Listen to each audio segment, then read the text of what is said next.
इस भाग में हम पढ़ेंगे कि किशोरावस्था के दौरान स्वयं यानी कि हमें अपने बारे में कितनी जानकारी होती है किशोरावस्था के दौरान। किशोरावस्था यानी कि इस पाठ को पढ़ने वाला हर एक विद्यार्थी जो 11वीं और 12वीं कक्षा का विद्यार्थी है वो किशोरावस्था में है। किशोरावस्था में बच्चा जो है वो किन परिस्थितियों से गुजरता है, मानसिक तौर पर, सामाजिक तौर पर और शारीरिक तौर पर। और ये सबसे क्रिटिकल स्टेज मानी जाती है बच्चों के लिए जो किशोर अवस्था में एंटर कर चुके होते हैं, प्रवेश कर चुके होते हैं, क्योंकि यहाँ पर शारीरिक, मानसिक और सामाजिक रूप से बहुत बड़े बदलाव होते हैं जो बच्चे को उलझा कर रखते हैं। अब यहाँ पर किशोरावस्था को हम समझने की कोशिश करेंगे। किशोरावस्था में स्वयं की समझ अत्यधिक जटिल हो जाती है। पहले हमने अभी जब मध्य बाल्यावस्था में पढ़ा था तो वहाँ पे बताया गया था कि बच्चे को अपने आप की समझ जो है थोड़ी कठिन हो जाती है। अब यहाँ बोला जा रहा है अत्यधिक जटिल हो जाती है। दोनों में बहुत अंतर है, ध्यान रखें। किशोरावस्था में जो है बच्चों को अपने आप की समझ जो है वो थोड़ी ज़्यादा कठिन हो जाती है। यहाँ पर बच्चा अपने आप को समझ नहीं पाता है कि आखिर किस तरीके से क्या चीज़ देखी और समझी जाए। आगे बढ़ते हैं। किस तरीके की समस्याएं? स्वयं की पहचान के विकास के लिए किशोरावस्था को एक नाजुक समय के रूप में देखा जाता है।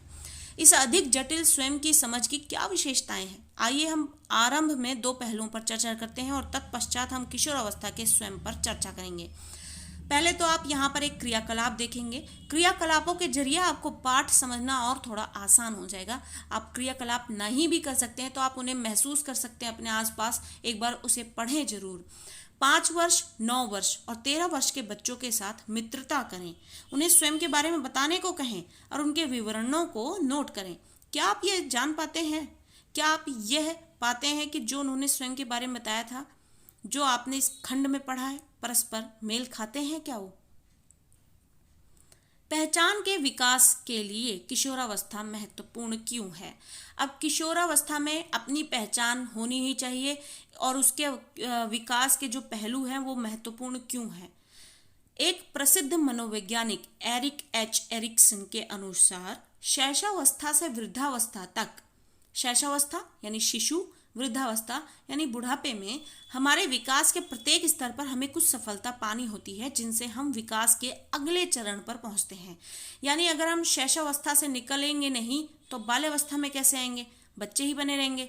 मान लीजिए आप बच्चे बने ही हुए हैं और किशोरावस्था में आ गए तो भी ये समस्या है। तो हर एक स्टेज से हमें थोड़ा पनप कर थोड़ी समझ को बढ़ाते हुए आगे बढ़ना होता है, जिससे कि हम एक स्टेज को, एक चरण को पार करके दूसरे चरण में आते हैं और अपना विकास करते हैं। उदाहरण के लिए पश्च शैशव काल तथा प्रारंभिक बाल्यावस्था यानी 2 से 4 वर्ष की आयु के बीच की बात हो रही है, का कार्य आंतों व मूत्राशय की क्रियाओं पर नियंत्रण पाना है।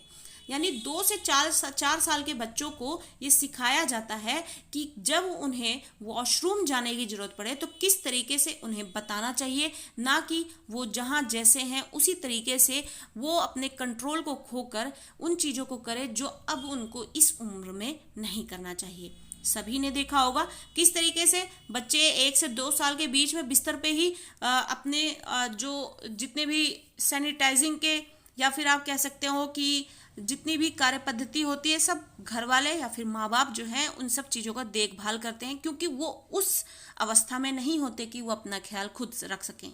2 से 4 साल के बीच बच्चा इतना विकास कर चुका होता है जिसे उसे धीरे धीरे ये समझाने की शुरुआत कर दी जाती है कि उसको किस तरीके से अपनी कुछ ज़रूरतों को पूरा करने के लिए या फिर कुछ ऐसी चीज़ें जो बहुत ज़रूरी हैं उसको अपने लिए सीखने की, उन्हें धीरे धीरे सिखाना और उसकी आदत डालना शुरू करवा दिया जाता है। अन्यथा बच्चे के लिए अधिकांश सामाजिक और सामुदायिक कार्यकलापों में भाग लेना असंभव हो जाएगा। सभी को मालूम है अगर आप पब्लिक प्लेस में हो 2 से 4 साल के, 2 साल के नहीं, 2 साल के बच्चे के साथ एडजस्टिंग होता है, 4 साल का बच्चा हो जाता है तो ये एक्सपेक्ट किया जा सकता है कि अगर उसे वॉशरूम जाने की ज़रूरत है तो वो ये मम्मी को या अपने पापा को ये बताए कि उसे वॉशरूम जाना है। तो इस तरीके से अगर वो बच्चा नहीं सीखता है तो ये उसके विकास में एक बाधा बनती है, जहां पर वो सामाजिक रूप से और सामुदायिक कार्यकलापों में भाग नहीं ले पाता। सामाजिक रूप में यानी आप लोगों के बीच में है, घर में रिश्तेदार आए हैं उसके बीच में, या फिर सामुदायिक समुदाय में है, वहां पर आप किसी भी तरीके के कार्यकलापों में व्यस्त हैं, तो वहां पर बच्चों का इस तरीके से अपने मेंटली एक्टिव होना बहुत जरूरी है, जिससे कि वो भी सामाजिक और सामुदायिक कार्यकलापों में भाग ले सकते हैं, अन्यथा वो असंभव हो जाता है। एरिक्सन के अनुसार पहचान की भावना का विकास करना अर्थात किशोर अवस्था के दौरान स्वयं को संतोषजनक रूप में दर्शाना एक मुख्य कार्य है। अब यहाँ पर बताया जा रहा है कि एरिक्सन के अनुसार उन्होंने ये बताया कि पहचान की भावना का विकास जो है वो करना और किशोरावस्था के दौरान स्वयं को संतोषजनक रूप में देखना, दर्शाना। अब देखेंगे किशोर बच्चे जो हैं अपने सजने संवरने में बहुत वक्त लगाते हैं, उन्हें लगता है कि हमें सबसे बेहतर दिखना जरूरी है, ये उनको अच्छा फील कराता है। तो ये संतोषजनक, जहाँ आप बेहतर फील कर सके कि हाँ मैं दूसरों से बेहतर लग रहा हूँ, तो ये एक मुख्य कार्य हो जाता है उनके लिए। किशोरावस्था पहचान के विकास के लिए महत्वपूर्ण अवस्था है, क्योंकि इस समय स्वयं के विकास पर ध्यान केंद्रित रहता है।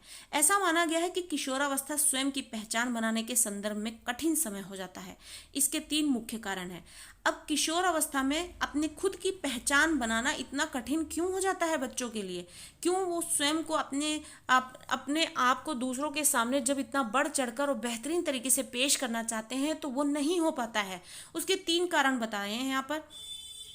किशोरावस्था से पहले कभी भी व्यक्ति स्वयं को जानने में इतना नहीं उसमें तल्लीन होता है। तल्लीन यानी उसमें शामिल होता है, अर्थात जब वह स्वयं को समझने के लिए अत्यधिक चिंतित होता है।